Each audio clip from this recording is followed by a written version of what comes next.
chega a 7. Então é simples. E está lá dizendo, é número de homem. Entendi. 666 é número de homem. Nunca chega a 7. E você vê algumas coisas como sinais dos tempos, do final do tempo, ou a gente não pode taxar como guerra, pandemia? Sim. Veja, quando Cristo falou... Porque no Apocalipse fala, né? Alguma coisa sobre os Cavaleiros do Apocalipse. Fala. Os 4. Vamos pegar alguma coisa que é mais literal, que aí fica mais fácil para a gente explicar. No sermão escatológico de Cristo, que está lá em Marcos 13, no final de Mateus e no final de Lucas, você vê Jesus dizendo o que é que haveria de acontecer até a vinda dele. Ele fala de guerras, rumores de guerras, ele fala da perseguição dos seus discípulos, ele fala de fomes, ele fala de terremotos, fala de epidemias, de pestes, pandemias. Ele fala de que surgirão falsos profetas falando no nome dele. Então, ele descreve ele dá cerca de 9 ou 10 sinais que, na época dele, era impossível alguém prever.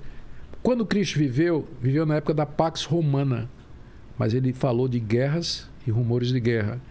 Na época que ele viveu, que ele disse isso, ele estava sozinho, aliás, ele estava no Monte das Oliveiras, perseguido pelos judeus, traído já por Judas, vai ser negado por Pedro, e os 10 discípulos que sobraram fugiram na hora que apertou. Na hora que apertou. Então, como é que ele poderia dizer que um dia o nome dele seria tão conhecido que viriam pessoas no nome dele e que seus discípulos seriam levados diante de reis e de autoridades para defender e tudo? Então, aqueles sinais eles foram dados para mostrar que Jesus é o Filho de Deus, que ele é profeta. Ele conhece o futuro. Então, isso que ele falou a respeito dos sinais se cumpre até o dia de hoje. Desde que ele falou essas palavras, nunca parou de ter guerra, pandemia, peste, doença, perseguições, cristãos sendo perseguidos, falsos profetas. Nunca parou. Sempre teve. Épocas mais, épocas menos. Esses sinais foram dados não para a gente marcar a data da vinda dele, mas para ter certeza de que ela vai acontecer. Porque se ele acertou nisso, ele também vai acertar quando ele disse, eu vou voltar. E qual é essa intenção da segunda vinda de Cristo?